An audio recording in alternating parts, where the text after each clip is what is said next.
Fourth to order. It is 7:04 PM. The meeting is being conducted in hybrid format. Is Josh there? I'm here. Okay, so on Zoom, we have Josh Levy present, Jim Healy, Karen Calton, John Connolly, Carol Bichetti, Carly Hairston, Paul O'Connor, we have Barry Kaufman, and Louise Mill. All right, our first order on the agenda, our citizen request to address the finance committee. Are there any citizens here who'd like to address the finance committee? No, so moving on, approval of minutes of prior meetings, September 27, 2023. Has everyone had a chance to review them? I have, and I move their acceptance. Okay. Okay, did you get that, Louise? Yeah. Okay. Is there any discussion regarding the minutes of September 27th? No, hearing none. I will do a roll call vote. Josh, Yes. Jim, Yes. Karen, Yes. John, Yes. Carol, Yes. Carly, Yes. Paul, Yes. Barry, Yes. and myself. Oh, yes. Okay, we'll move to the October special town meeting warrant. We have here the Director of Health with associated staff. So we have two articles to talk about on the special town meeting warrant. Article 2 with are the youth health initiatives for the Children's Hospital Community Benefit and the Community Opioid Settlement Fund Plan. Thanks for joining us. We hear that chairs are on Thank you. plan for replacement. It's in the funding plan. I think it introduced yourselves. I think we can know each other. Sure. It's on one of the Director of Health and Human Services. I'm Sarah Shine, Director of Youth and Family Services. Tiffany Benoit, Assistant Director of Public Health. Marcia Gallardo on behalf of the board. Thank you. Okay, so do you want to tell us a little bit what Article 2 Youth Health Initiatives is for? This was mitigation funding that I think we're selecting the state as part of the project. I assume that with input from the health department. Yes, Sarah's the lead on that. So Okay. Sarah.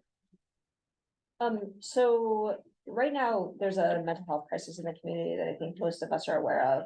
And we're seeing we have a really small office in Youth and Family Services, and what we're trying to do is figure out what the gaps of our services are and how we can best utilize these funds to help support the community. So, in this memo, we've kind of outlined the gaps that we've seen in some areas that we would like to address with these funds. Our thoughts is to create 2 community-based positions. The first would be an outreach clinician. So we had a meeting internally with some other town departments and really tried to focus on what the gaps were, what people were seeing. And what we realized was that a lot of other town departments are experiencing and managing some mental health crisis situations and really need the mental health support.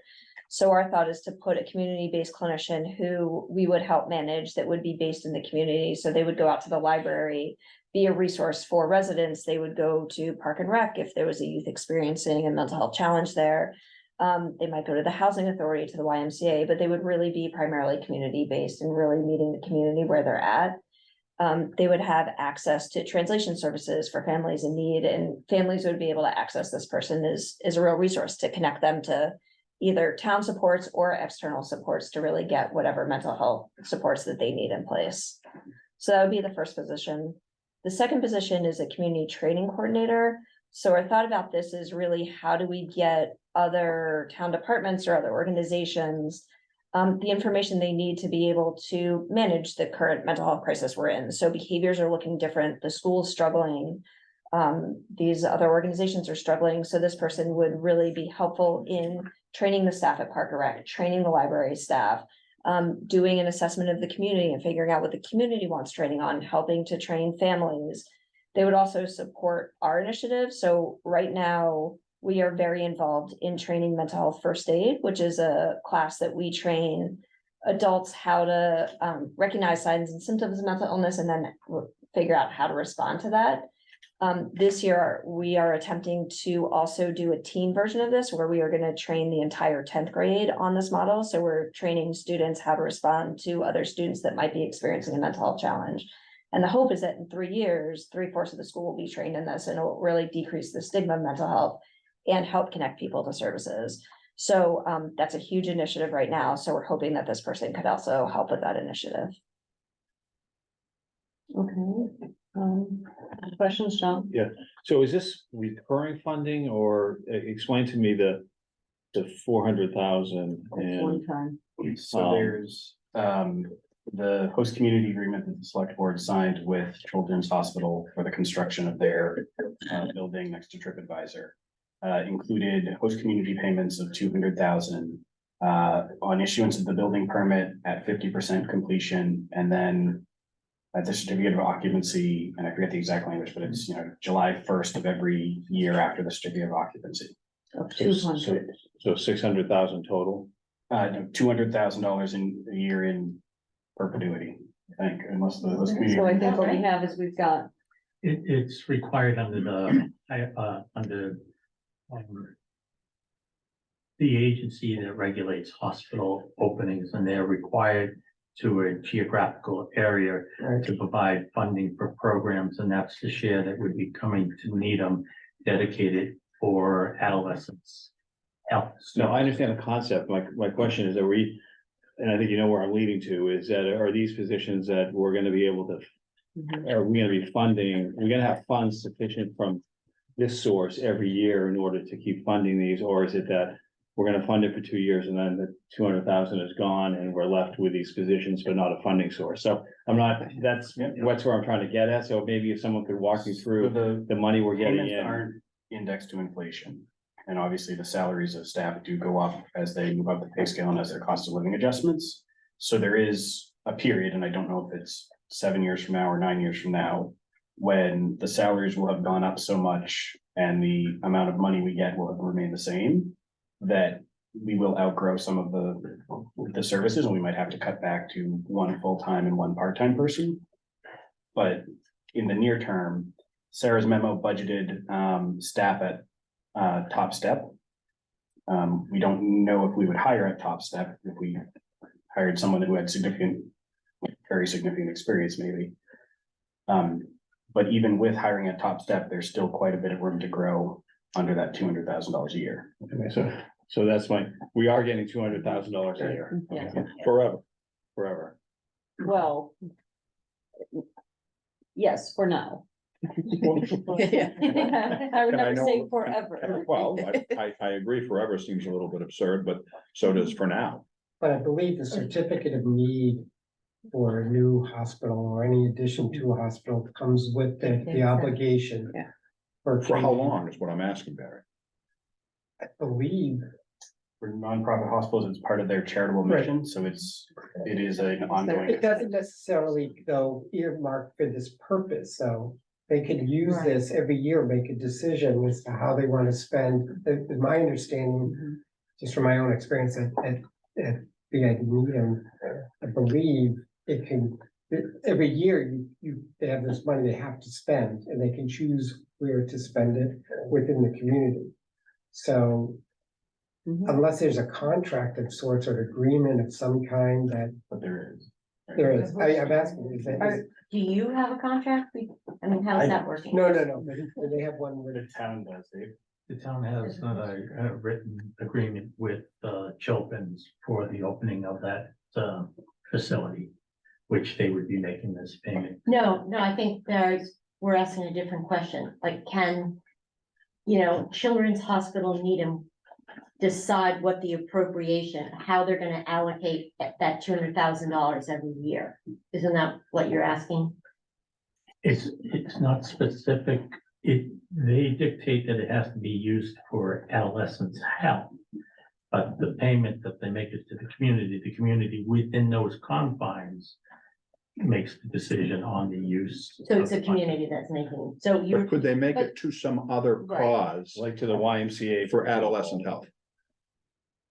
Not this $200,000 because that's part of the agreement, contract is signed with the town. Next year? This year, last year when we received the first 200,000, the 200,000 that we'll receive this year, and the 200,000 that we'll receive next year, those are all guaranteed funds. Year 4. What happens after that? I would have to go back and look at the agreement. Okay. And to see if they are not obligated to pay it to the town, but to another entity in the. Right, and I'm not suggesting that they would, I don't know, but I guess that's just information that I'd like to have. Yes. Yeah, no, I think in Needham, we have, the hospital has a community, almost a team of members of the hospital as well as community members on a committee that makes that decision for the hospital, how to spend the money in the community. Community benefits, but I think Correct. there's a difference between essentially what is part of a host community agreement, where there's a commitment from the hospital in a contract with the town, than the regular community benefits or determination of need funding. Oh, you may be right, I think what we're all, is just to get that We clarity, just need to know. what how long this agreement is in place for. But I guess my other question is, or another question. Is so if a $200,000 payment has been made, I can understand the need to appropriate it and why we're seeking to do so, and I have no issue with the manner in which you're seeking to do it, but. Why the extra 200,000 and why is that coming from the overlay surplus? So if we're getting in 200, isn't that what we should do? Why are we getting in 200 but actually putting out 400? And I don't know who wants to answer that. I have the answer. The $200,000 we received last fiscal year FY23. in FY 23. And free cash has not been certified yet. And the only available fund that I have to capture that $200,000 is overlay surplus. The 200,000 for this year is, as stated, tax levy because it's considered a miscellaneous receipt. But are these positions open right now or filled? No, they're They not. don't filled. exist. They don't exist. They don't yet. exist. Mm. So, So we don't really. so we're need- already 3 Correct. months into the fiscal year, right? So you Well, probably, so, but if you don't appropriate the funds, then we're gonna have this issue. So last year we received $200,000 because we didn't appropriate the funds last year. They've now disappeared because they're a general fund receipt. Okay. So that's why we're trying to appropriate the whole thing, but they can sit, In In the this- financial warrant. yeah, in the financial warrant article going forward. it just seems to me that you're, for FY 25, which is the budget we're talking about. FY 24, which we're in right now. That's where the other 200 is going? It's going into a financial warrant article. So the fiscal year becomes irrelevant. The money just sits there as a pot of money. But you're not gonna need 200,000. Correct. So what will happen to the balance? It stays in, It stays in this. And you'll have to rescind it at some other time? no, If we rescind it, we'd have to give it back you, because it's You use dedicated. So, but right now, we don't know what that purpose would be. It would just sit there until there was a purpose. That's what. So they hired one of these two, either one or both of these positions. The outreach clinician or the training coordinator, But it right? seems to me, John, you're raising $400,000. One for one fiscal year, one for another. Is that right? That's 200 what for this one, one, 200 for another. Yeah. But I don't think you're gonna need 200. you're clearly not, because you're already That's past right. 5 months or 4 months, So- 4 months of the year. I just don't quite understand where that, you say it's gonna sit where?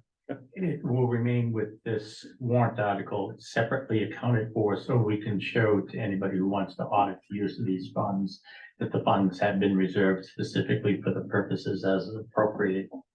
Okay, but by if- town meeting. But wouldn't But if you, you're not gonna use them, I'm just curious, then what happens to them? they stay there. Nothing happens, nothing happens to them. It's like a reserve Okay, account. Great, I have no further question. I do have another question. What did the town give up in order to enter into this agreement? I don't know that the town gave up anything. I made a zoning. I think it was amendment. zoning relief or some zoning Okay, accommodations. so that's giving something up. There's usually a yin and a yang, so, but, and I'm not saying there is, but I'm just curious if there was. There was a zoning amendment to allow the hospital to open in that site, but these monies are coming as a result that they're obligated to do this. Even if the town did nothing. it's independent, it has nothing to do with. No, I got that, but that's only because they're opening. So the relief allowed them to open. Once they open, they then have this obligation to use these monies for this purpose. But we did have to do something in order for them to be able to open. Yeah, we had to expand the definition of the zoning Right. that would not allow for pediatrics. Right, And- okay, Right. that's what my question was. So, Tim, will these positions become part of the operating budget for your group? So that when we start, our budget analysis next month, will these be positions that will be there looking at, that you want to have these in FY 24? Or are these gonna stand separate and apart and outside of These are The gonna stay operating separate and budget. apart for at least 5 years. for 5, and is something magic about 5 years or just? I think that it's just a fairly long time frame. I don't know if I can say definitively we would never ask to incorporate these services into the operating budget, but not in fiscal year 25, not in fiscal year 26. So not for a long time. I think we realistically have some just seating challenges. There's not that much space for youth and family services. So adding 2 additional staff members is going to take some juggling to balance everyone's schedules. So realistically, I don't know if we ran out of this funding or if we wanted to bring them into the operating budget, we'd have to have a long conversation about that. Madam Chair, do we know the timing of when the Children's Hospital has to make the determination as to where these funds will be spent? So they signed An and agreement. I'm trying to find out on my phone, but I haven't been able to. They signed basically a host community agreement with NEDA. The chair was reminding me that we're obligated to spend money for the adolescents. But they don't make that determination other than that it had to be spent for I adolescents. think the question was if they changed that. I'm not asking good questions today. They seem fairly obvious to me. I understood from what Barry said from his experience at another facility that there was this requirement to use these funds. But the question that I was then followed up by a couple of my colleagues was, well, do they always have to make those funds available, even though for that specific purpose for the town of Needham? Okay, and I thought the answer was, maybe, but maybe not. We're gonna try and get confirmation on it. Could be in the host agreement, but we don't know. We'll find out. Then the follow-up is, if it's gonna be a financial warrant article, it would be nice to know that we were going to deliberate on it prior to the time, after the time that the facility, Children's Hospital, made the decision to once again allocate these monies to the town of Needham. That's the point I'm trying to make. So, and Barry, we can talk a little more about it. There are ongoing community benefit responsibilities that each hospital has. And there's, for example, a grant process that BID Needham runs. And one of the people that sits on the committee is me and maybe both of you. When hospitals do expansions, there's determination of need. Right. And there is a determination of need process that Children's is going through right now for its additions here and in 2 other communities. The town chose not to apply for any of those grants because the town has a host community agreement with Children's. And so this is a separate and different from community benefits and determination of need funding. Okay, well, and generally those are focused on the towns where the hospitals are. So to answer your first question, Jim, it would be needed, BID, Beth Israel, but connected with Baptist and Baptist Valley, the facility in Dedham. So we oversee that. So we're have to provide benefits in Dedham specifically. So this is why I would believe that they're confined to spending the money here in Needham. But to the extent if it's a different agreement than the normal. So if we can just get confirmation of that. Yeah. And if it is an annual decision. That's not already committed to us for the length of the agreement. If it's not that, and if it's an annual decision, then I just would want to make sure that that annual decision is made before the finance committee is asked whether we should support a warrant article that may or may not be funded. That's my point. One question really for Dave. does this then become a permanent annual warrant article? Yes, for the future years, in order to ensure that the monies that they pay to town are reserved specifically for the intended purposes. So I would see this in for fiscal 25 being another warrant article. Well, I think we So just heard it's- it's gonna be for 5 years. But if that's the case, why aren't we just, Like, for purposes of this October, only appropriating the money that we have, which is the 200, and knowing full well that we're not even gonna expend that because it's October 4th and we haven't advertised, let alone hire these persons yet. We look forward to doing that, but we haven't done that yet. So we're not gonna be spending that entire 200 between now and next June 30. We've received. So why, 400. but let me finish, if this, please, if we receive the 200, my understanding is we received 200 and this is the appropriation. If we receive 400, if that's the answer, I still wonder why we're still appropriating when we know we're not gonna spend it between now and all of that between now and next June 30. And then get ourselves in a cycle where every May we have this as an appropriation and it's the 200,000 and you get yourself regularly knowing that we're expending the money that we have already. I'm just raising that as a consideration. Understood. It's because the funds have to be appropriated before the tax rate is set, which happens in December. We'll be in the same situation that we are this year, trying to find an available source to appropriate to show that the money that the hospital gave to the town was set aside specifically for the intended purposes and not let go into the general fund to be spent however the town would like to spend its money. So that's the reason. This is the only year that you're just gonna see 400,000. The next article, whether that's in May or in the fall, whenever that article is, it'll be $200,000 and it'll read from the tax levy, which is a miscellaneous receipt. And at the time of every vote of town meeting, we will get an update. Presumably, Yes, on where you are with the program. and like senior core potentially, we will spend from the oldest fund. Mhm. And there will be potentially, one that is almost completely extinguished, one that is just beginning. And then we will finish spending that one down and then have one that's partly spent and then get a new one. And that's how we'll do it every year. And we'd have to report in the town meeting warrant every year. But what we'd be reporting on is the programmatic outcomes from the staff that are hired for these purposes. It wouldn't be that we change and have staff doing. So we wouldn't be changing and hiring nurses. We're gonna be focused on youth.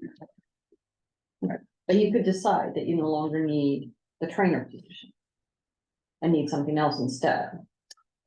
That's true. We have flexibility within the prescription from the contract that it has to be adolescent mental health, so. So if on an Sarah- annual basis, you could review that and see where you are. Right, and if Sarah and the youth commission felt that there was a need in a different area of youth mental health, we could adapt to it, yes. one other question, if I may. Do you feel fairly confident that you can fill these positions in this environment? I hope so.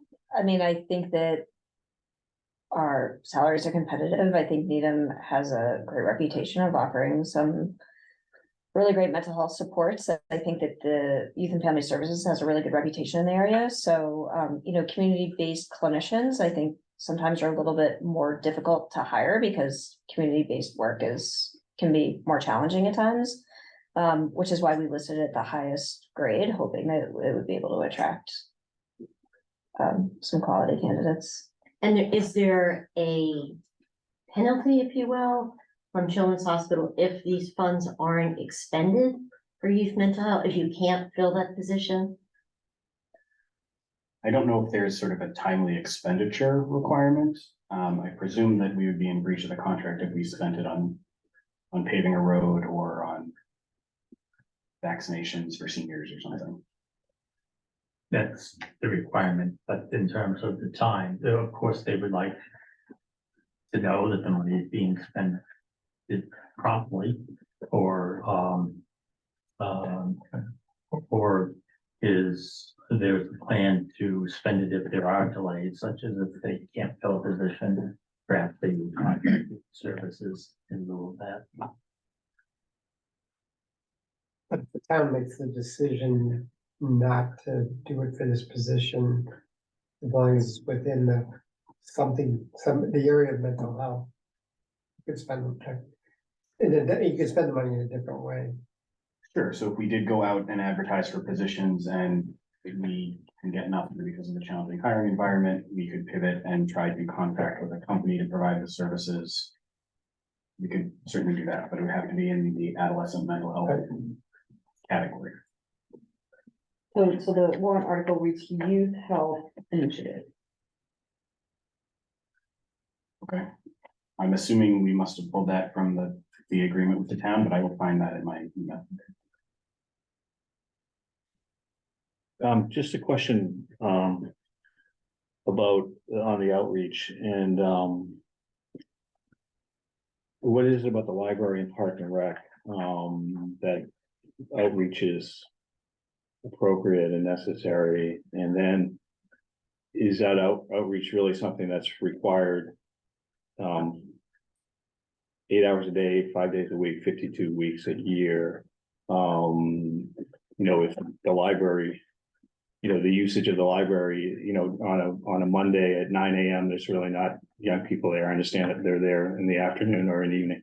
So I'm just trying to see how what your thinking is behind this and whether this person, he or she might also be able to provide, some counseling or other types of things, because I wondered if there is just the outreach is enough to justify a full-time position.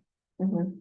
And just get what your thinking on that is. Yeah, yes, to your second question, I would absolutely have this person doing some community-based counseling. So doing visits in people's homes, there's a model that's all community-based, that's really family-centered treatment it's part of the Child Behavioral Health Initiative. So I would think that this person would kind of model after that and do some home-based work. The reason I identified the library and Park and Rec those are two directors that I had ongoing conversations with, and really understanding their challenges with dealing with behaviors and situations that they hadn't dealt with pre-pandemic quite as much. So those were just two examples. That's not the only place I would have this person kind of stationed, but those were two places where we saw a need just based on those conversations.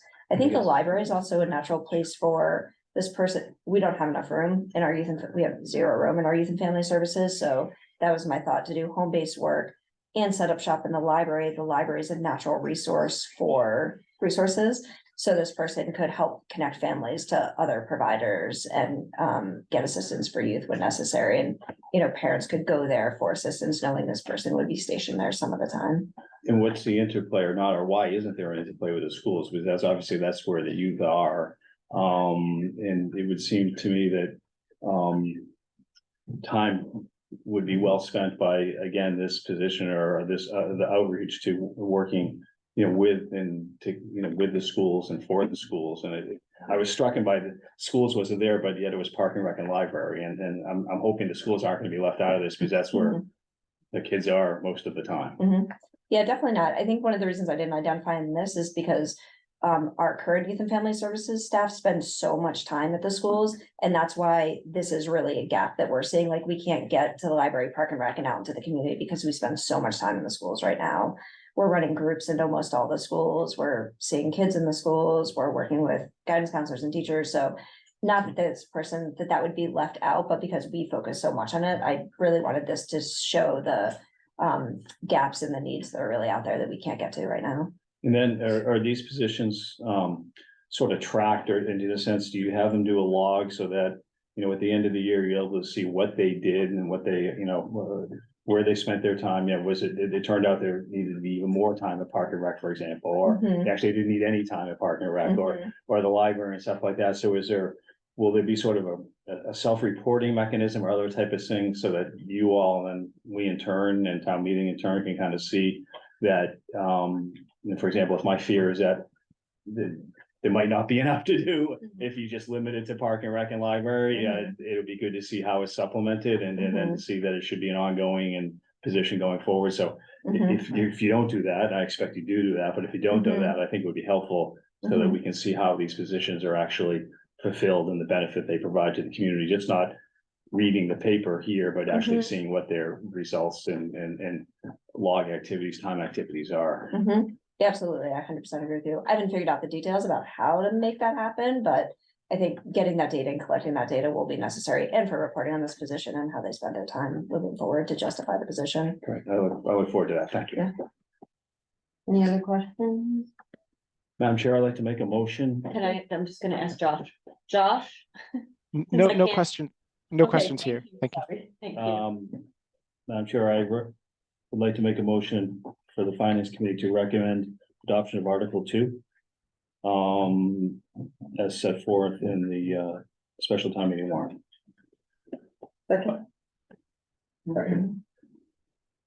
Discussion? Do we wanna see the contract first?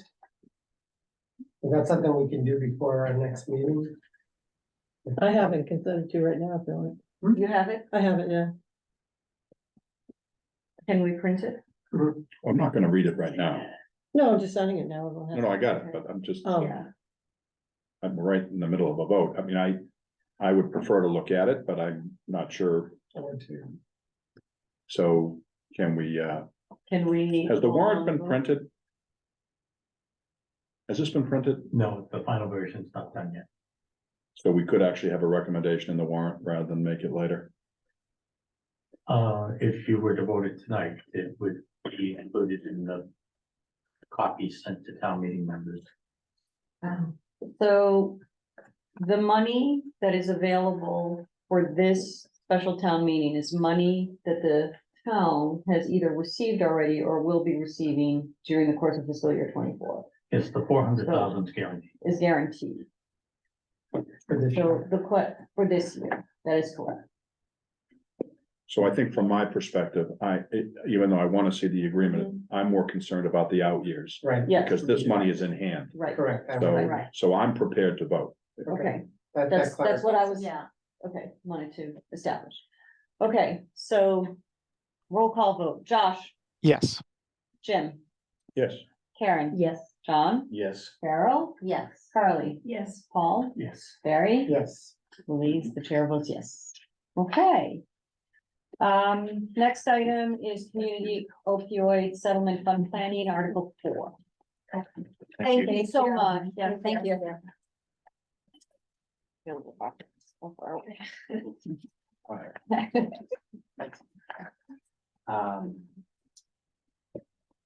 The discussion started last spring. Yes. we did On how to spend discuss money. it Last spring. Tiffany, will talk a little bit about our proposal, to you, the memo and some additional details. I handled, the competitive procurement, with Dave's assistance and others. So I know Louise, you said you had some questions, so I'm happy to sort of try to answer those. But Okay. maybe we'll start with Tiffany. Yeah, start with, what you're trying to do. Yeah, so, my understanding is that 217,000 was appropriated for the opioid settlement stabilization fund. And what we're asking for is 145,000 of that to be utilized. Or to be able to be used on the following 3 initiatives. So in order to really put a hammer onto what is best for the town of Needham and its residents, and especially those that are affected by opioid use and family members and all of that. We would like to appropriate 90,000 or roughly that to hire 2 contractors to provide a 5-year strategic plan that includes 1 contractor will engage with the community to discuss and have key stakeholder interviews, meet with certain groups that really could be affected by this money, have a community forum, that sort of thing. And then the second contractor would then be hired to provide a 5-year 5-year strategic plan that would include the information provided from the first contractor as well. So that's the first portion of this. The other 3,000 we have on there, we would like to get some sandboxes, which are Narcan boxes, basically, that will go near our AEDs that we have in town buildings. We just appropriated 3,000 for that. So we'll do around 10 because they're about 275, 280, depending on where you get them.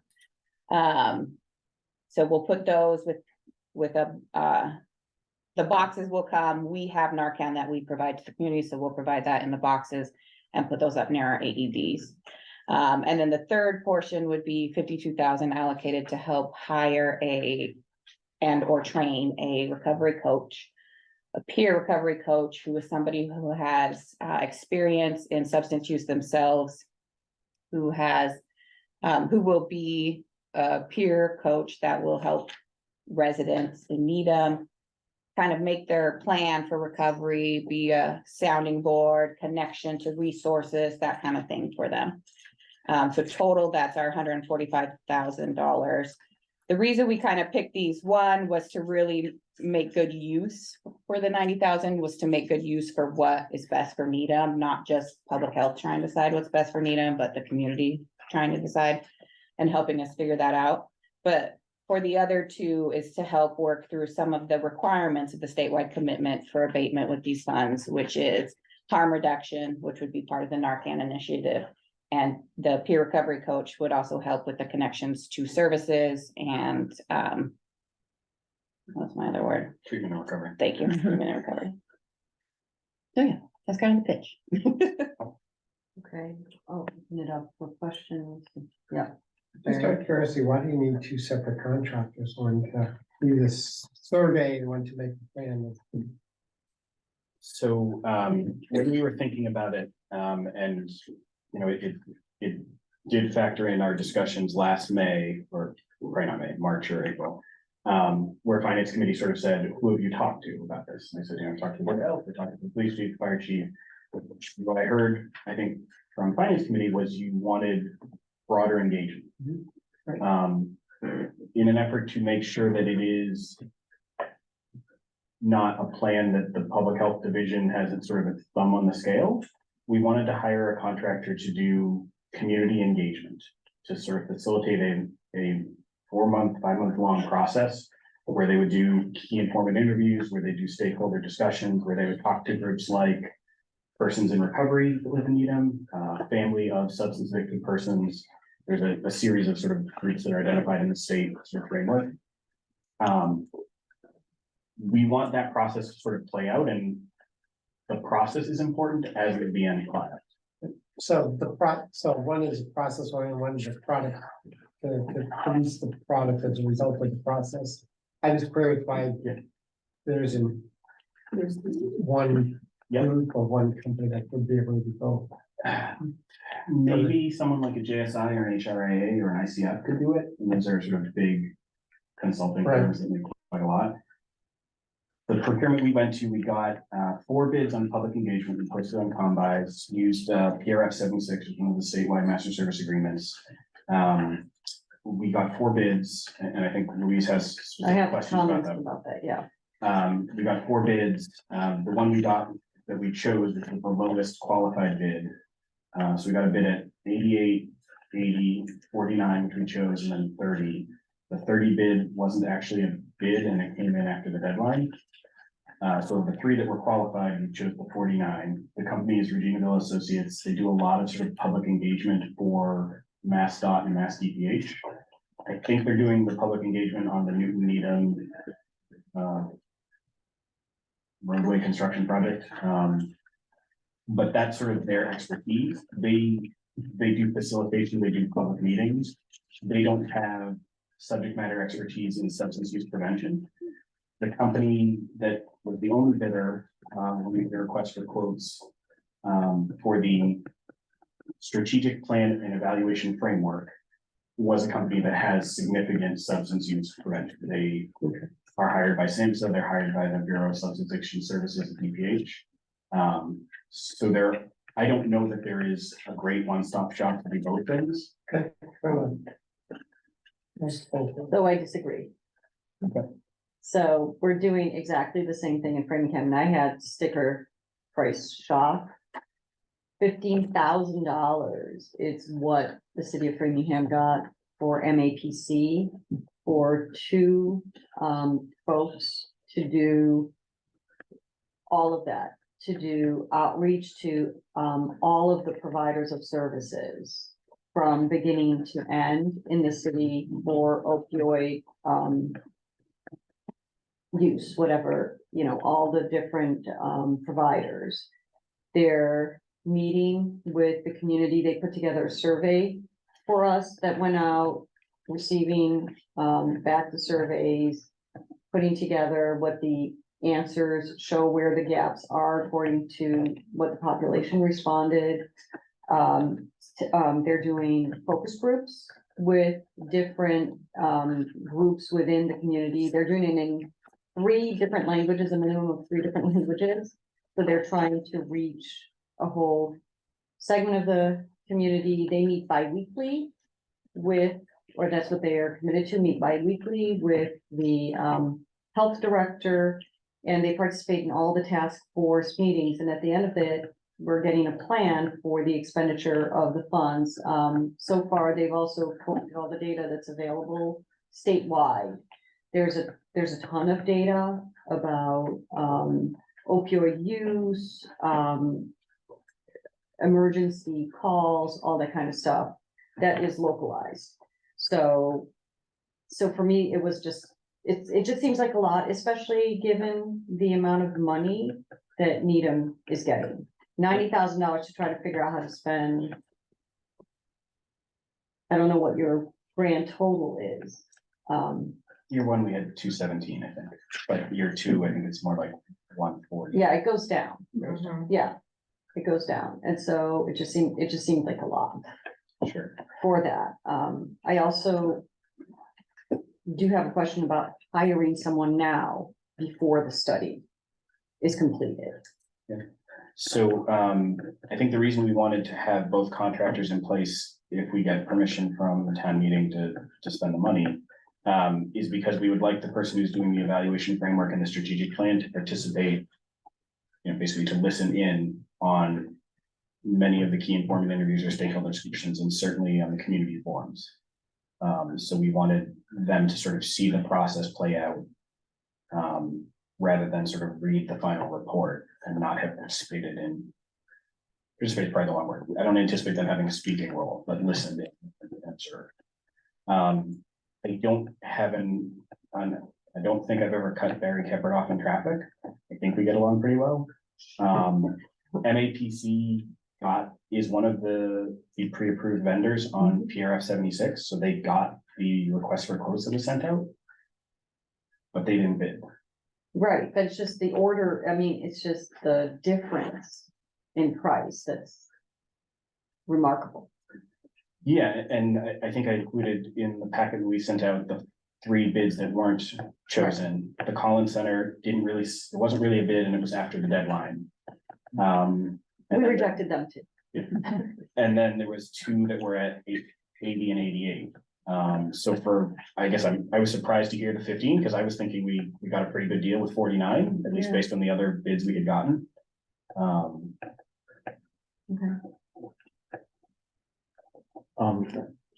Yes. Couple questions and a comment if I could.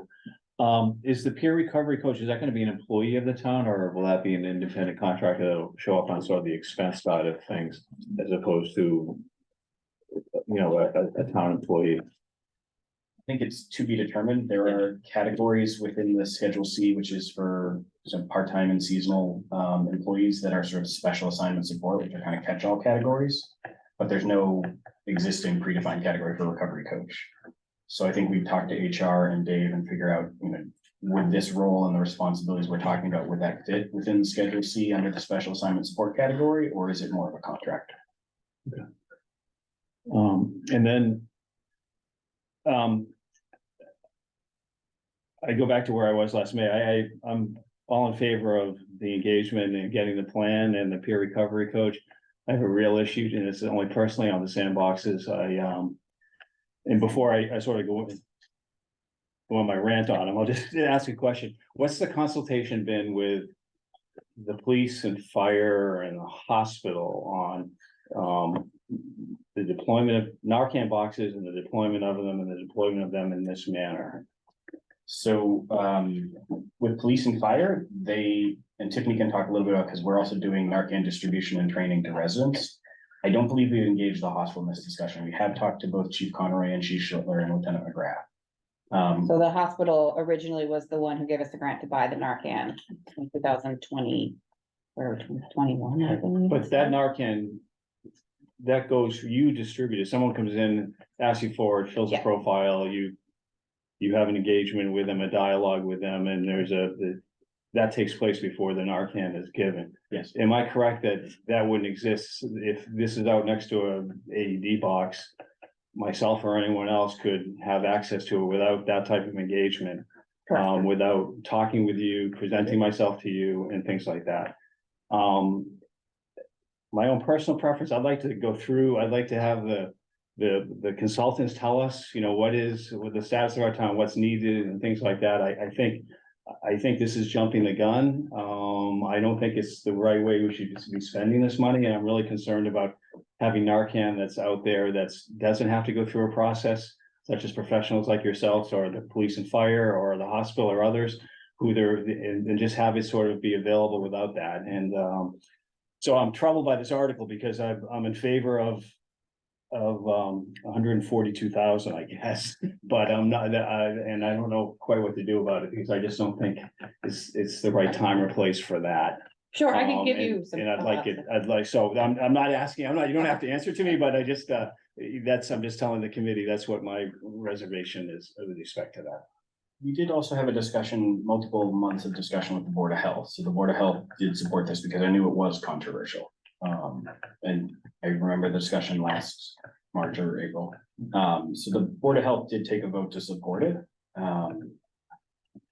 But I think from our perspective, one of the big things is if Narcan is administered to someone who is just sleeping or has passed out, there are no negative repercussions. It's not contraindicated, so it won't do damage to them. So from our perspective, it could help and it won't hurt.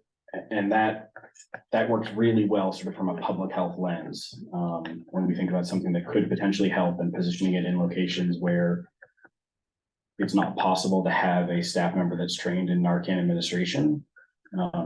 Obviously the police and fire get there pretty darn quick. When you're talking about opioid overdose reversals, and they do about 24 each year. Do I think we will have, the town hall sandbox get used 15 times during the year? I'll be surprised if it gets used twice. But we love the idea of having something that could help save a life and doesn't hurt as administered. I guess I look at it from the other point of view is how it could be abused and used in a negative way, and that's the part that concerns me. And so I, if it's there to help someone positively and police or fire there to administer it, or they come to you and ask for it or whatever, I think those are, sort of safeguards that are appropriate and in place. And I'm concerned about that safeguard not being existing with just leaving it out in the public in this manner. But that's just my own personal opinion. Okay. Harry? Well, and actually, Johnny's comment brings up a thought is, like, there's never been any discussion, for example, have EpiPens available publicly, right? This is a similar.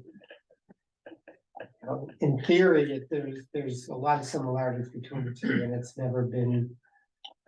Or if it has, how do those discussions compare to this discussion? Sure, so EpiPens are required to have a licensure to be able to utilize. Narcan is not. So When we say license utilizing. nursing. So for public health, if for any town entity, the state requires that we have a licensure signed by our medical director, and then I have to pay a separate licensure to be able to have Narcan, or both actually, but to be able to have EpiPens and use those in an emergency case. So me providing those to the community would not be possible in this instance, because I require a lab licensure, a pharmacy licensure from the state they have to apply for every year. Comparative to the Narcan, where there's the Narcan law that is supposed to be given out through pharmacies and things like that. The state public health opened that up to, or the state of Massachusetts opened that up to any public health to be able to provide for groups that work with that. So it's interesting. So Narcan is viewed as a safer or less Oh, yeah. Yeah, according to what I'm allowed to do with interesting. in public health, licensure. But it requires training. Yeah, Narcan does require training on how to utilize it. So just putting boxes out there, you could have someone who has no clue what they're supposed to do. Sure, there is training in the Narcan box itself. You rip it open, there's pictures that show you how to utilize the Narcan. But we do training as well. It's out there. They can come to us. We can just train anybody who wants to train within the community. We've actually had quite a few parents that come to us and they're like, we don't know anybody, but we want to be safe and secure. And so, same as what Tim said, if we were there to be able to go in and save somebody, say, because our building's RRC, if we're in the RRC and somebody were to pass out, and we have no reason why, we walk up on them, grab the AED, why not grab the Narcan, administer both the Narcan, start CPR, call 911, use the AED as needed, if it's not gonna hurt them. So that's kind of our thinking. Have any other comments? Josh, do you have anything? Yeah, I see your Yeah, hand. Thanks. I don't see any negative financial implications of this, and I think it's consistent with the purpose of the opioid settlement fund. So, no, I'm happy to recommend adoption. So I have another comment, and I have the same thought process, I think, as John, where I'd like to see the study and see what the results of the study are. And I actually think that deciding now that we should hire on some basis someone seems premature until we know where the gaps are. What is it that we as a town should be doing? So that's just my thought on this. And I know we do need to spend the money, and I can get past my issue with, my feeling that, Needham didn't get a good deal. Because I think we do need to do the study, and maybe we just got ahead of other communities, so, we got a good deal because we were one of the first ones to do a study, and now everybody's finding themselves booked. That happens. So I think I could get past that, but I'm just not sure that until we have that, there's a reason why we should jump to, we're gonna hire someone to do a specific task. That's my opinion. So I realize that does seem incongruous. I think federal grants that we've had, we have a drug-free community grant for 10 years. We currently still have a STOP grant. We have a regional substance use prevention grant from the Mass Department of Public Health. They're all focused on substance use prevention. None of them allow spending on harm reduction or access to treatment. So we have never sort of worked in those areas. So I think, the memo or the email laid out the 7 categories under the terms that the state agreed to, where money could be spent broadly. And we know we have never worked in any of those areas. So I do think it is a little incongruous to say, we want to know what we really need to focus on, but we want to focus on these things too. And I think the only reason is because we know we've never done any work in those areas. Well, I think part of the reason is also it's a connection to resources that we don't currently have. So we can at least reach some of those who are being affected by opioid use currently right now with a peer recovery coach without having to find a social worker specific to this role. So this peer recovery coach could help connect to a social worker or something, but at least those residents have a sounding board to be able to talk to and discuss with while we're trying to figure out exactly what works best in our strategic plan. Okay. Any other? One quick question, the peer recovery coach, is that 52,000 a full-time position or a part-time position? So that's gonna be the same thing as training and hiring. It kind of depends, because they're required to do 500 hours of training before they can be a labeled peer recovery coach. So we already have a staff member who's been working on this process. And she hasn't done the training yet, so it will be required to do the training, which would likely be part-time, depending on the process, or if we find the need that needs to be full-time hiring, we just haven't quite But figured that right out. now, the need, you've assessed that the needs are for a part-time, Correct, is that right? correct, Okay. yeah. Yeah, we've already contacted the senior center specifically, and the social worker said they have about 10 residents that they would send our way, should we start this process. So I'm confused with something you just said. You have an existing employee that you're thinking of putting into this position? So we have an existing employee who wants to do this as part But if it's a difference between doing 5 hours in her 19 and a half hours, already utilizing her current time, or being able to give her more time to be able to do this process.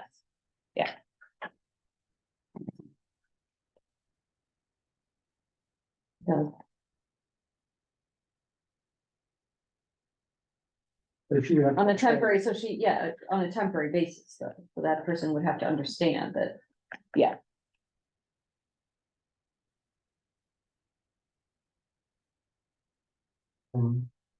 I'm actually, well, I'm ready to make a motion to recommend. Make a motion. I'd like to make a I motion. think it's already been done. No, No, not No. this article. Oh. Thank- Recommend adoption of Article 4. Appropriate for opioid settlement.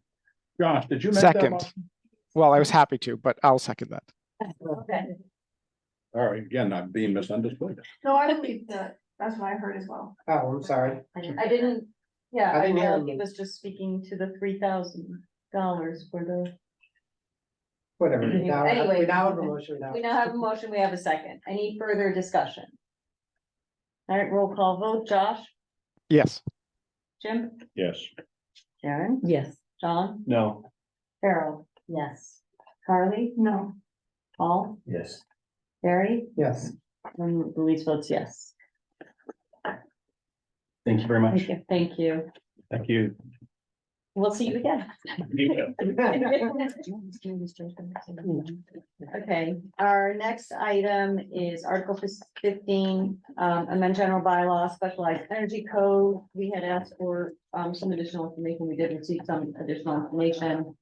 I think at this point, we're just having a discussion about the finance committee position and vote on what that position would be. I had a question just about timing. I don't know,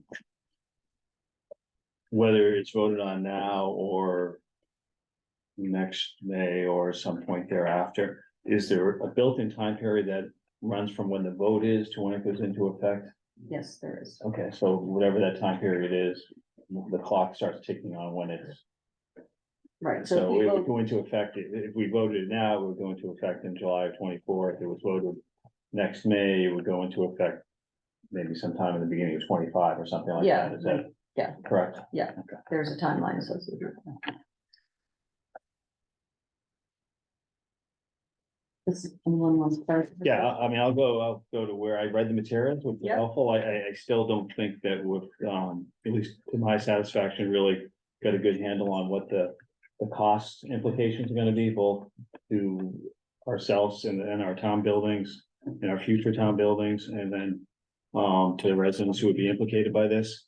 I think that information is important and appropriate and needs to be vetted out, and I don't want to rush into doing that.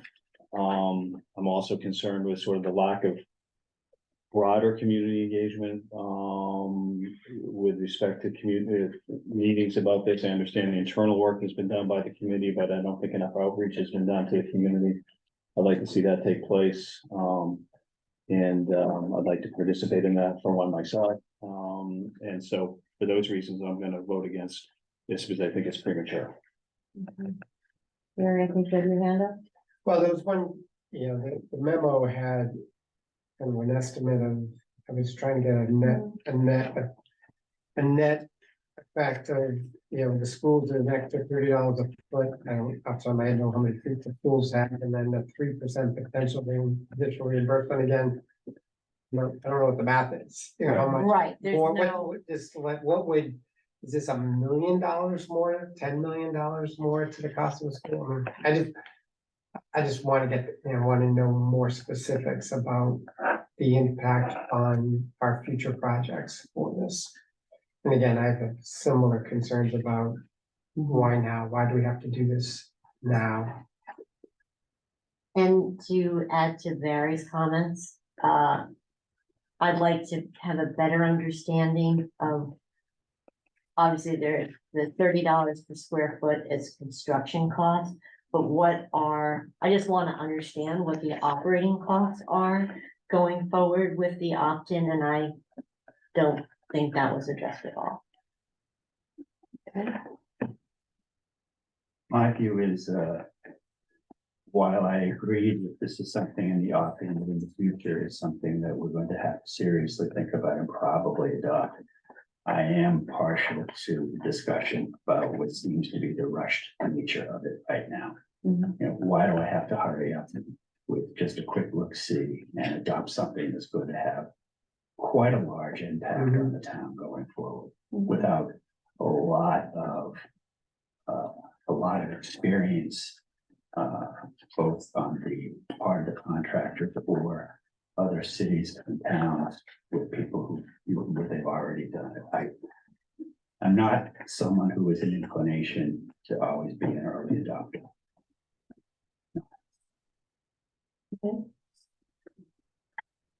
Nope. I was going to say something, no, I decided not to. Okay, Don't do that. anyone else? No? Josh? Thank you.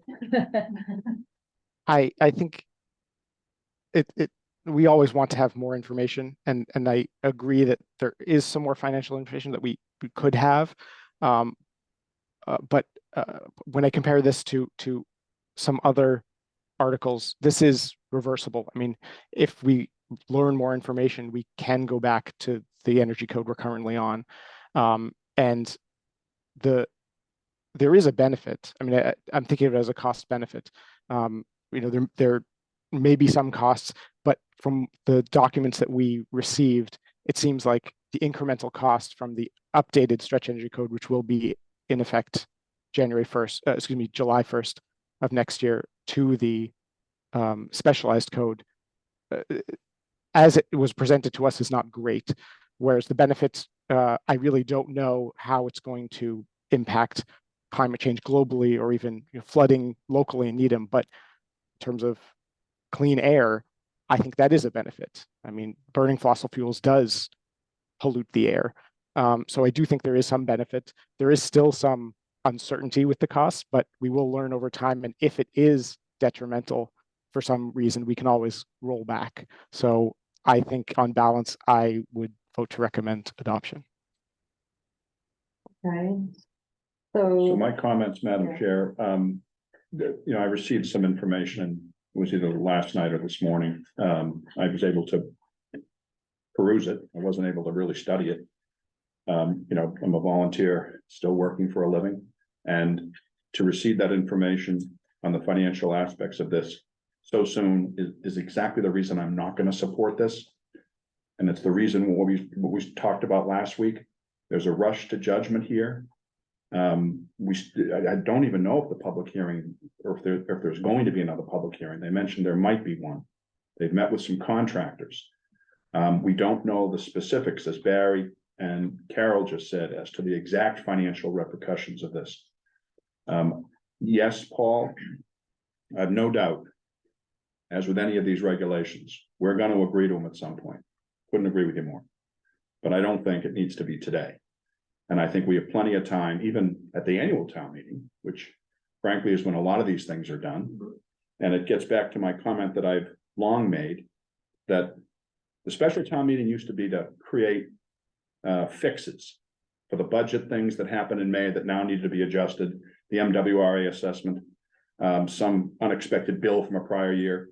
But it just seems to me over the past 10 years, we've used the fall town meeting, to basically put on a whole host of new things that don't necessarily have to be done in the fall. And therefore, we don't have an opportunity to look at it, consider it, and evaluate it in the context of the entire town meeting warrant, which happens at the annual in May. So I don't support it. Now, today. right. So, like you, Jim, I work full-time, so I don't have time to read everything through or do research. But there are a couple of items that I think do need to be looked at more. We received documents from the town officials regarding potential costs. And even just doing some superficial research, there are other entities that have done some research on what they anticipate the cost to be. One of them being a joint effort by MIT and Wentworth. And they concluded those costs are a little bit higher than the documents that we received. And so I think we need time to figure out where exactly are we landing with this? Everyone needs to understand where we're landing with this. As far as the environment and climate, there are global discussions about green energy, and there are discussions about how to dispose of it, how to dispose of what is being used for the green energy, where the power is being sourced. And then at the international level, there are discussions about the production of it. How is it being manufactured, which is beyond our purview. But I think that, you know, there are discussions that need to occur before everyone jumps into this. And then there's a whole question about redundancy. We need to understand what are we going to rely on for alternative sources of energy if we are trying to electrify everything 100% going forward. So for me, there are a lot of questions that still need to be answered. And, you know, I think I'm landing where everyone else is. We just need more time to review this. And I don't want to repeat, you know, what everyone else has said. So if someone wants to make a motion. Madam Chair, I'd like to make a motion that the finance committee, recommend against adoption of Article 15. Second, Okay, is there any further discussion? No? All right, roll call, Josh, No. Jim, Yes. Karen, Yes. Don, Yes. Carol, yes. Carly, Yes. Paul, Yes. Barry, Yes. Louise, yes. And thank you very much. Okay, one more article. We have Article 16, foster property zoning, non-binding resolution. So I thought that, Madam Chairman, that the citizen comment that we received, again, I think yesterday, or maybe that was today, That was today. today, I thought that was really a fabulous comment by So I a did town. not get a chance to read it. If you could summarize it. Well, it was from a town meeting member from, the Meadowbrook, I think. And basically reiterated a lot of the comments that we had last week with respect to why aren't we just following the usual and regular process that we would for a potential zoning amendment. Allow the planning board to do their process, have their public hearings, do whatever studies need to be done based on their evaluation. And none of that has happened, and none of that will happen. And we don't know all of the details of what this potential zoning amendment will be, because all we're being given is a very, very scant description. So I actually agree with that town meeting member, and I don't support this. I also unfortunately took the time to go through the records that were submitted to us. And I do take issue with the notion that somehow the developer was misinformed. Now, that's not how I read all these records. And I can go through them all, but I'm not going to. But February of 22 is when it starts, when town council reaches out to DHCD Director Hayashi, and town council at that time says, I'm paraphrasing, I always understood the minimum of affordability to be 25%, but just want to confirm. So even in February of 2022, town council, ergo the town, thought that the level was 25%. Now contrast that with a letter that was sent to DHCD from the town in April of 23, when they said that the town, that we were never aware of any requirement of DHCD that there be 25% affordability. But it's inconsistent. The letters in February also, they go back and forth between February 17 and February 22, and then they stop. So the issue was never resolved in these emails. And then there's no more email after February 22 that was provided to us until we get to October 24, 8 months later. So I don't know what happened in between, but if there was further communications, I'd like to know. Maybe that would, educate me on this issue. We then get to October, and then there's back and forth again. And I've read these emails. They don't stand for the proposition that DHCD said that it was 5% was sufficient. They don't stand for that proposition. You can read it to say nobody told us 5% didn't, but you can't turn a negative into a positive, at least from my view. And that's in the fall of 22. Then we have nothing more again until April of 23, where the town sends a letter of support of the project to DHCD, and they say, we need a project eligibility letter because without it, the closing won't go forward. It's a condition precedent to the closing. And interestingly, by the way, in that letter of April 23, it talks about a development agreement that apparently was then being drafted and negotiated and almost ready to be signed in March of 23. As Mr. Conley mentioned, in the fall of 22, we don't even know all the details of what this project is going to take, and that's just a further example of it. Then in April, DHCD writes on April 13, I'm sorry, we can't make an exception to the 25% requirement at your suggested 5%.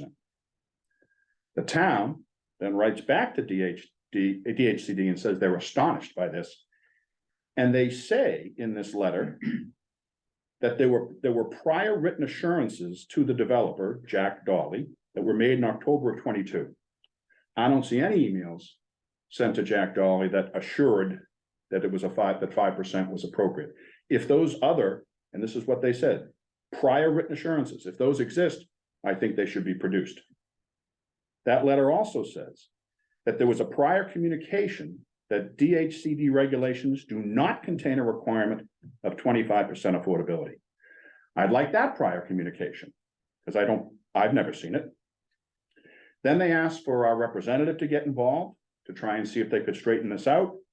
And then in a very long, but very detailed email, from a higher up within the DHCD, Ms. Catherine Racer, she gives the whole story.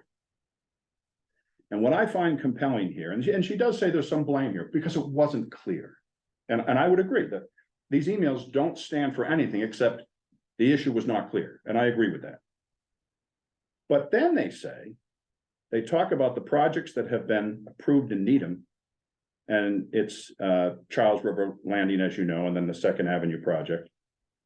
DHCD approved both comprehensive permit projects at and I quote, our standard 25% affordability. So the suggestion that somehow we didn't know that there was a 25% requirement, when the two projects that we had approved under this very same initiative, just again, it belies logic. And then it says, they then went and did some more analysis. They said, since the early 1990s, 10, 20, 33 years, DHCD has approved almost 400 comprehensive permit projects through LIP with minimum affordability of 25%. For all those reasons, and I apologize for being painstakingly about this, but I do not support this warrant article. Does the warrant article need to be one? I'm still confused with the inflation of these two things. But does this article need to be rewritten or removed, things to update 25%? Because that's obviously 5% is not accurate. No, Yes. this is what the town wants. Okay. The zoning that they're ultimately gonna look for will mitigate the need for 25% affordability. So they won't have to go get a comprehensive permit. It's to avoid Right. DHCD. Thank you. The state body that's in charge of the promotion of affordable housing. We want to avoid that. We don't wanna, we wanna comply with the energy code for the next 50 years, but we don't wanna comply with regulations that promote affordable housing. The developer wouldn't never agree to that. Well, it doesn't work. It economically doesn't work Right. for this project. I'm obviously opposed as well, and I'm not gonna repeat a lot of things that Jim said. I read the same 1,900 pages. And I picked up on all the exact same things that Jim did, but I also picked up on something that was just very disturbing, at least to me. It was sort of the relationship between, Northland and town council and the interactions between the two. And in my view, town council represents the town and Northland has their own thing and their own relationship. But here's this email, Saturday, September 2nd, 2023, to Chris Heap, who's our town council, from Jack Dolly from Northland.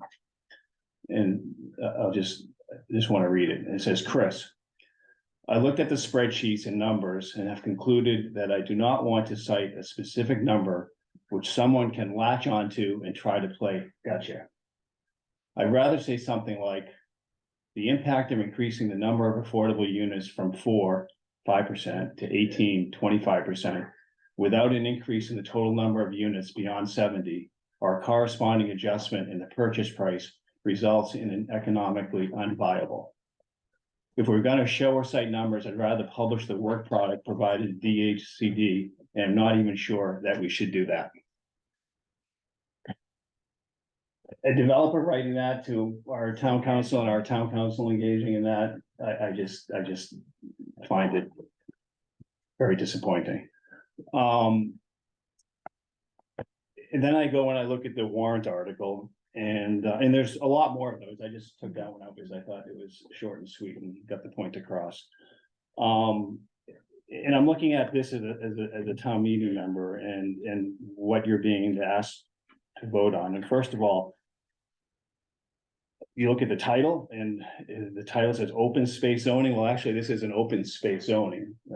This is zoning to allow something that doesn't exist, which is approximately 70 townhouses in a cluster format in a rural residential district. So you just start with the title in and of itself is, in my view, misleading. But then you go on to say, well, what are you as a town meeting member being asked to do? You're being asked to vote to support a concept. Well, what's a concept? In town meeting, we talk about energy codes, we talk about budgets, we talk about specific purchase and sales or other types of things. You have something specific to look at. Here, you're being asked to vote on a concept. And then you go further into it and you say, it's been said approximately 70 townhouse units. Well, what does approximately mean? Does approximately mean 70? Does it mean 60? Does it mean 80? Does it mean 50? Does it mean 100? We don't know. It just means approximately. And then what is a townhouse housing unit? Is it a 1-bedroom? Is it a 2-bedroom? Is it a 3-bedroom? Is it a 4-bedroom? Is it a 5-bedroom? What is the square footage of it? What is the height of it? Is it 1 story? Is it 2 stories? Is it 3 stories? What is a townhouse housing unit? And then we go into at least 5%. And again, there's no commitment there. It's at least 5%. And we know through what Jim just articulated, how that goes against what the state provides. If you're going to so denigrate from your zoning to make this type of cluster, what the sort of quid pro quo, so to speak, with respect to having it, the part B with the affordable at 25% and seeking to avoid that here. So we're being asked to vote on something that's really a nothing. And again, the town meeting spends all their time on voting things that are real, and this is, to me, is surreal or unreal. And it's surreal or unreal because there's no written agreements that are binding currently in place. There is nothing in place there's no signed agreement in place, as far as I understand, from the documents that were presented, between the developer and the owner of the property, or between the town and the developer, notwithstanding these emails. And or between, or any type of agreement, any purchase and sale agreement, any development agreement, there's no contract right now that currently exists. So we have all that in place, and then you're now asking sort of our process that we follow all the time about if someone has a concept for zoning change, that they want to do something different, they go to the planning board, they present it to the planning board, they do their work ahead of time in presenting it to the planning board. And then the planning board has they do their work, they do their hearings, they involve the neighborhood. And they vet it, and you look at the past experiences that we've had in changing our zoning. Never has it been done in a format like this. And so to all of a sudden say, we're gonna go away from the format that we follow, that will follow successfully. That's allowed us to do rezonings in right places in appropriate ways. We're gonna go in the face of all that, and we're gonna say, we're gonna take something that's nothing and use that nothing to all of a sudden go against what our practice and procedures and policies are. So for at least those reasons, I will be voting against recommendation of this Article 16. Josh? So when we spoke with the chair of the planning board, he indicated that passage of this resolution would be prelude to the planning board bringing a zoning article consistent with this resolution in May. In order for me to take a position, I would need to know how or what the financial implications of such a zoning article would be, specifically that this resolution would enable. We've asked for that information, those financial implications, and neither the select board nor the planning board at this time are able to provide that information. I would suggest actually that the finance committee recommend that Article 16 be referred to the planning board, because that would start the normal process and would lead to answers to our questions about the costs and benefits. I mean, the one thing we haven't talked about, and it's probably not even as relevant, but should be relevant, is what the financial implications of this are, right? In theory, if we got $70 million plus homes, it would generate $1 million. If I do my math right, a little over $1 million a year. So financially, in theory, this is a positive, the payback, I guess, if you want to think about that. Compared to, though, you have to do it compared to. Well, versus Right. whatever they're collecting the property and whatever the alternative use would it be nearly that much? My guess is if it's a dozen $2 million homes or $3 million homes, it will be meaningfully more. I'm not advocating, we all wear two hats here, right? We wear our finance committee hat, we wear our town meeting hat too. As a town meeting member, do I think this is appropriate for that area? I probably wouldn't vote for it. But having said all that, even though I think this is a positive from a financial standpoint, for the time, that shouldn't be the only, the lens we look at this. The stuff, and I'm not going to reiterate the stuff that my colleagues have gone through with this process. It's such a sloppy. It just makes us look. It's just not a good look. I don't want to, in terms of how this deal was done. The lack of due diligence, really thorough due diligence for something this meaningful and a big, there was this big opportunity that we thought, or the select board in particular thought they were going to be able to take advantage of and get this land at a relatively inexpensive cost, but it just, the process is, is highlighted by these emails, just is something that I can't advocate lessen in any way, shape, or form. And for all the reasons that have been talked about before, I also can't vote for it. In spite of what I think is probably just from a pure financial standpoint would be a net benefit to the town.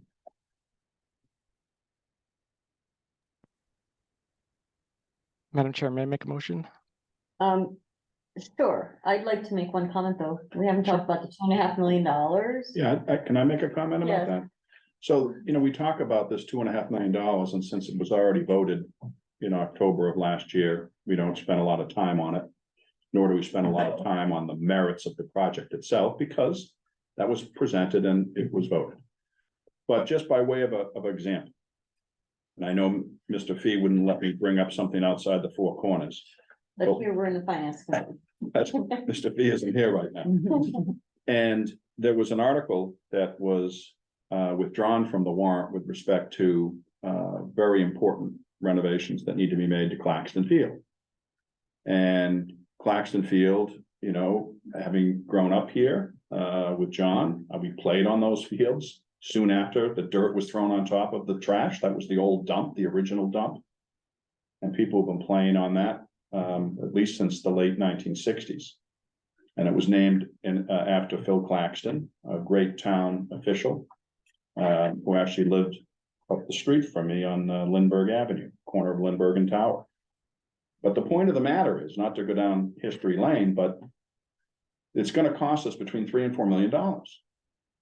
And so when we talk about looking at these warrant articles outside of the cycle, and we don't compare them with the other financial needs of the town, and where there might be a greater and a higher priority, I would suggest that this $2.5 million that is intended to be spent for this project could much better be spent towards the renovation and rehabilitation of Claxton Field. And I would also suggest that there will be more citizens in the town of Needham that will enjoy a refurbished and clean and hazard-free Claxton Field than we'll get to the flowers on the corner of the Charles River. So from my perspective, it's kind of an argument which probably won't be made at town meeting, but it's one that we can at least make here, because our job is to look at the financial ups and downs of a particular initiative. Just to piggyback on this for a second. We now know that the school projects are gonna cost $100 million more than what we had thought they were gonna cost in April, $100 million more. And to think that, and that's again, before 2 point, the opt-in stretch code. and that's before, exactly. So to think, again, to your point, Jim, that of the things that we know that, you know, need to get done and are gonna cost an incredible amount of money, to have this money now be sitting there for a year, and we were told it was an emergency last year to do it, and now we're a year later and nothing's happened, except we're being asked to vote on a concept. So again, when you look at, there's another $100 million out there that we have to come up with to do that program, and you need to weigh monies like this when you're considering that. I didn't mean to But add- along those lines, honestly, though, then I would advocate for building as much housing as we could to get their tax revenues, right?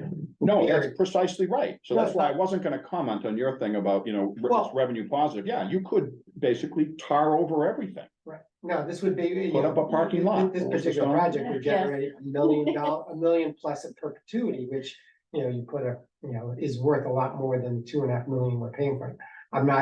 That's the pure financial implication of that. Obviously, there's other, we're not gonna look at it through that lens by itself. Well, but, and then we'd have to also look at what are the services that are required, what's the Right, response, exactly, you know, exactly. all It's kinds not, of it's other- not as simple as just- that. No, I appreciate that. But my guess is after that analysis, my guess is it would come out favorable. Well, it's good. Having said that, Yeah, we don't know that yet. Okay, we don't have the information anyway, so like a lot of things, it's being rushed into, you know, being rushed to judgment. yeah, so, my last comment on this would be, I think also there are a number of legal hurdles to this kind of zoning article that are going to take time. And that having this voted as a resolution without having looked at some of the legal questions sets an expectation that may be unrealistic for town meeting. That, you know, this can be done as stated in this warrant article. You know, not least of which is, can we trade certain type of zoning for this amount of affordable housing? How do you divide the property? If this is for open space and it's called open space zoning, then it's no longer part of that parcel if we're actually purchasing the part of it that's open space. So I think there are questions that need to be worked through. And so we should really be following the normal zoning process to work through those questions. So. Okay. Josh, Madam Chair, I make a motion that the Finance Committee recommend that Article 16 be referred to the Planning Board. Discussion, or you want to get a second? I have no second. second before discussion. Is there a second? We do not have a second, Josh. I make a motion that the Finance Committee recommend not to adopt Article 16. Second. Okay. Any further discussion? Josh, just on your point, just so you could have the benefit of my thinking on it, I think that we need to take action, either recommending or not recommending the articles that are presented before us.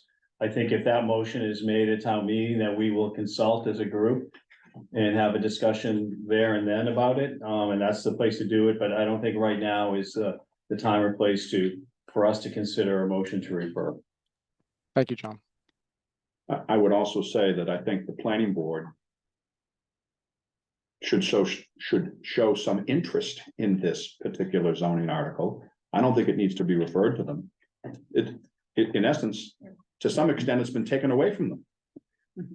And only if the resolution is approved will be given back to them. So I think that's something that will certainly be discussed, I think, after the fact, Josh. Any other discussion? All right, coming to a vote. Josh, Yes. Jim, Yes. Karen, yes, John, Yes. Carol, yes, Charlie, Yes. Paul, Yes. Barry, Yes. Louise votes yes. Okay, Finance Committee updates. I attended a meeting at Kevin and Jim and our old stomping grounds at Pollard School today with the MSBA was there on their first response to the statement of interest that had been submitted by the school, the schools to have the Pollard project be accepted as an MSBA project. The MSBA people, I thought were very professional and asked a lot of excellent questions. Are they state employees? Who are they? Yes, yeah, they are. Yeah. Or they're, I don't know, of the agency, but they're public employees, put it that way, I think. I'll use that term. And they have they were asking a lot of questions. They were giving a lot of answers. I thought that, the town will be informed on December 10th, whether it'll be invited to do the next step. It's kind of interesting. It's a fluid process, depending upon the number of applications they receive, the funding they have available. They made a comment that last year they funded a lot of big high schools and sometimes it's elementary schools. So there's no guarantees, but I think last year 7 were selected out of like 17 or something like that, and 4 more were selected out of a greater amount. So we'll know December 10th, and then they have a whole procedure that follows from there about going to feasibility studies and things along those lines. So it was worthwhile attending. Dave was there as well, and Kevin was there, and so it'll be interesting to see how the process will continue to play out. And what was the focus of their question? They focus on enrollment. And then the condition of the building. That's how I would describe the two big things. And if we're not selected now, do we stay in the queue? Do we? You need to resubmit. So every year there's a deadline to be considered for that year. So you need to resubmit. And what they were saying is that often occurs because of Right. those variables I just Right. described to you or change every year. And so, Who in the town is the lead group that's responsible for driving that application? the school committee. Yeah. But Andrew from the school committee there, Kevin was there from the select board, Dave was there, Kath was there. Dan and Man from the, and then I had never met before the principal of Pollard School. And she's tenacious. Yes. She's tenacious. She's a firecracker, and, so she was interested it was like she was fighting for her school. It was really kind of interesting to see, but she definitely is in force. So. Yeah. It was- Really good as a teacher. She's excellent, yeah. excellent. It was pretty really interesting, the MSBA, one of the persons, they go through with actually a GoPro. Mhm. And they, they obviously ask permission and make sure they're not violating anyone's privacy and things like that, but that's one of the things and how they do their tours, they go with the GoPro through it. So that, I found that was interesting, so more to come, but that's what happened today. Excellent, thank you, and thank you for attending on short notice.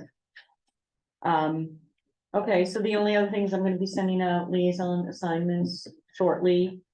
And on the 18th, we'll do a little orientation for any town meeting member who wants to attend. And we'll post that, advertise it. So you're gonna do it upstairs? Yeah, no more than an hour. In Powers? You think we're gonna have that many Well, I attendees? don't know, but the select No, chamber isn't overly big, I don't know. yeah, I thought we probably could do it in there. We could ask for an RSVP from town meeting members, because we should be able to get the, list from the town clerk, and then we can ask for an RSVP. I thought it was Zoom, you do want it in live? Yeah. Okay, And there's no video presentation for our meeting, correct? We're all doing this. Not that I know of. I haven't seen anything. No, we're doing this live. Yeah, we're gonna videotape it. okay, but But I not think on we should- Zoom, actually, okay. Videotape. Tape what? The presentation. Yeah, at the meeting, so that way we can post that. I think it's better to have it in person. Yeah, no, If it's fine, anybody I shows just up. misunderstood. We will videotape it if nobody shows up. and post it. I'm not good at videotaping.